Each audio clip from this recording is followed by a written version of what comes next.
Дуэт ателье ЭБ состоит из двух художниц. Одна из них, Люси Маккензи, живет в Брюсселе, отсюда буква «Б» в названии.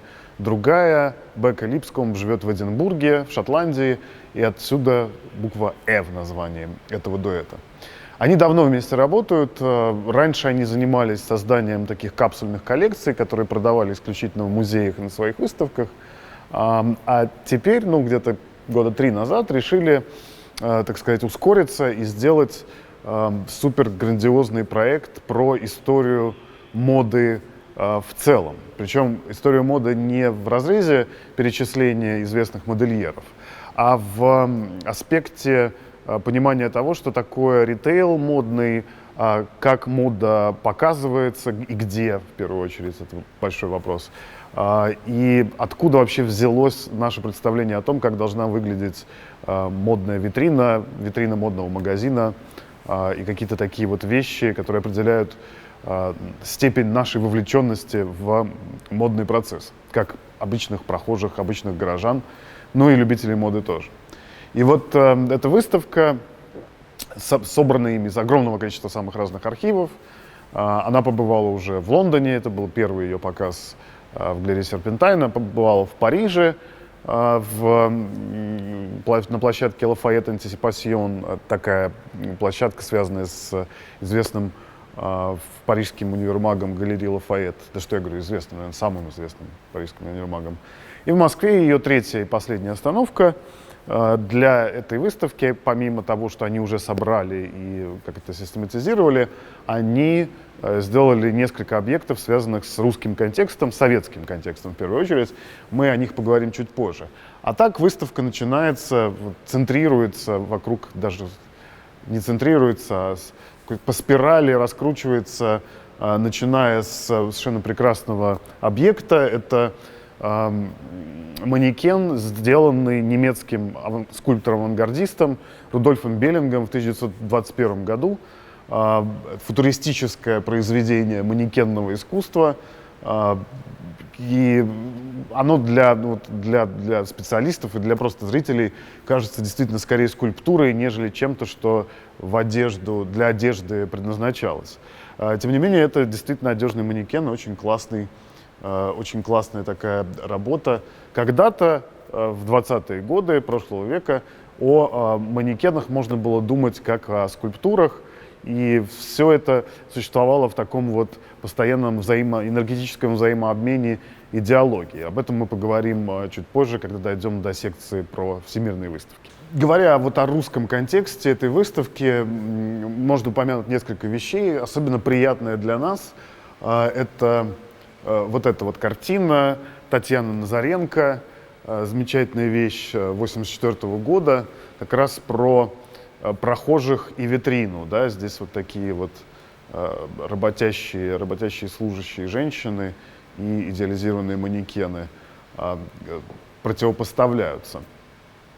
Вообще история витрины этой выставки раскрывается через огромное количество самых разных источников. И если о советском времени повествует, о позднесоветском, брежневском времени, постбрежневском времени повествует Назаренко, то о модном Лондоне 90-х свидетельствует вот этот вот интересный, странный объект, даже сочетание объектов. Это, в общем-то, такая стилизация, сделанная своими руками под витрину легендарного лондонского магазина The Pineal Eye. Его название можно перевести как «Сосновый глаз». В этом магазине как раз помимо того, что продавали огромное количество молодых дизайнеров, в нем еще очень интересно экспериментировали с витринами, пытаясь отойти от от такого коммерчески гламурного показа в сторону какого-то практически, я бы сказал, абстрактного экспрессионизма. Да? Все как-то так понавалено и пронизано какими-то энергетическими потоками. Здесь тоже интересный объект. Люси Маккензи, одна из участниц группы ателье ЭБ, является еще и большой поклонницей английского художника Мередита Фрэмптона. Это такой неоклассик британский, активный в 20-30-е годы, как это наши Яковлев с Шухаевым примерно. И для выставки, специально для выставки, Люси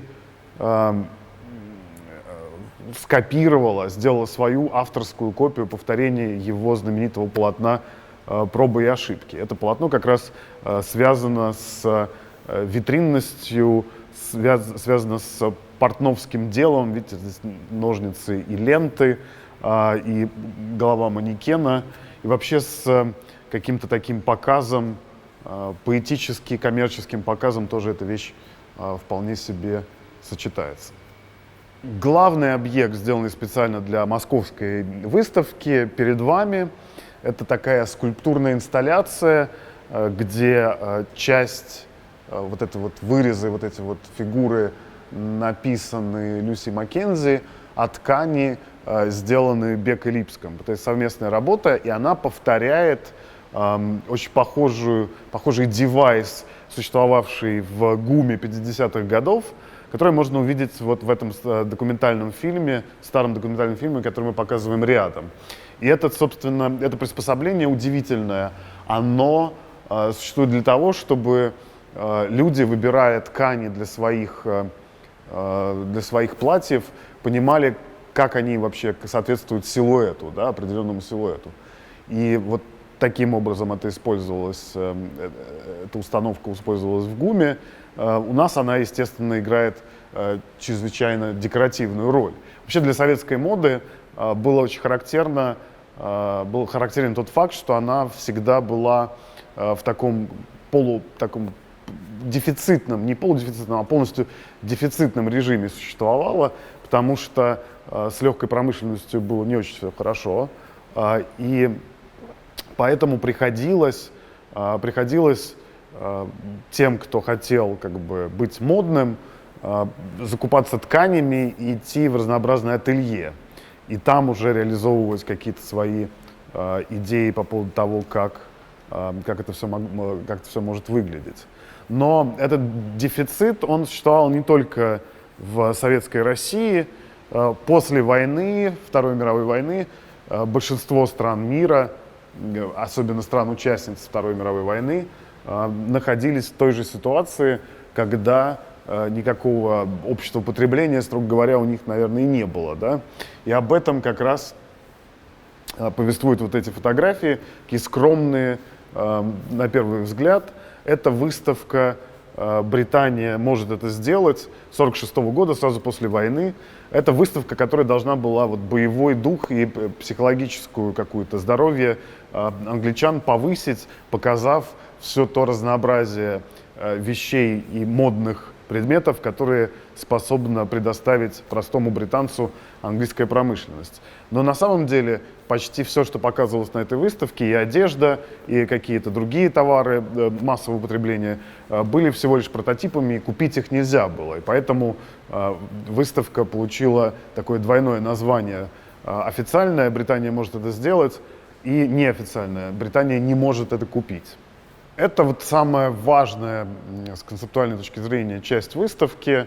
В ее центре находится эскиз рабочего колхозницы, знаменитой скульптуры Веры Мухиной. Находится он здесь потому, что вся эта секция посвящена всемирным выставкам. Статуя Веры Мухиной, рабочей колхозницы, украшала советский павильон на Всемирной выставке в Париже 1937 года. И всемирные выставки, первая из которых прошла в 1851 году в Лондоне, это были такие способы для, в основном, европейских стран показать свою культуру, свои индустрии. И в случае 1937 года скорее в советском павильоне показывалась скорее политическая мощь и такая пропагандистская изощренность советского правительства. Но вообще до этого на большинстве этих всемирных выставок Россия участвовала, до революции Россия участвовала заводами, какими-то индустриями, а не искусством скульптуры или живописи, как в 1937 году. И вокруг скульптуры, вокруг Веры Мухиной Есть множество разных видео, материалов, плакатов и книг, посвященных как раз другим всемирным выставкам в Брюсселе, в вот это вот 1935 года Всемирная выставка в Брюсселе и конкурс красоты «Мисс Мира», который проходил на ней. Вот здесь вот все участницы этого конкурса в таком рельефе выставлены. Причем очень интересная, разнообразная архивная такая подборка, которая дает представление о том, как в 20-е и 30-е годы прошлого века мода и политика, какая-то национальная гордость были слиты, и между ними не было никакой границы такой понятной. Как вы уже поняли, с советской модой очень многое связано на этой выставке. Мы особенно рады, конечно, показать самые настоящие журналы мод, начиная примерно с 30-х, 40-х годов прошлого века по наше время. Это все коллекция такого подвижника моды Лидии Орловой. Она долгое время работала в журнале «Работница», а потом уже в 80-е годы стала главным редактором первых специализированных изданий о моде перестроечного времени и продолжила работать модным редактором еще в 90-е годы тоже. О ее творческом пути мы сделали целый документальный фильм, он вот здесь тоже в этом зале экспонируется. Но, конечно, вот для нас очень важно то, что она поделилась с нами удивительными артефактами из истории модного паблишинга, да, модного издательского дела.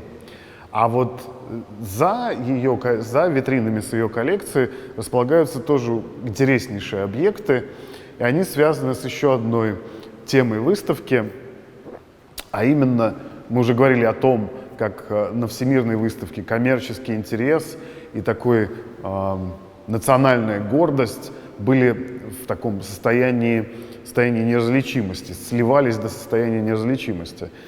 И третий, по мысли ателье ИБ, третий компонент вот в этой ранней истории витрины коммерческой — это этнографический музей.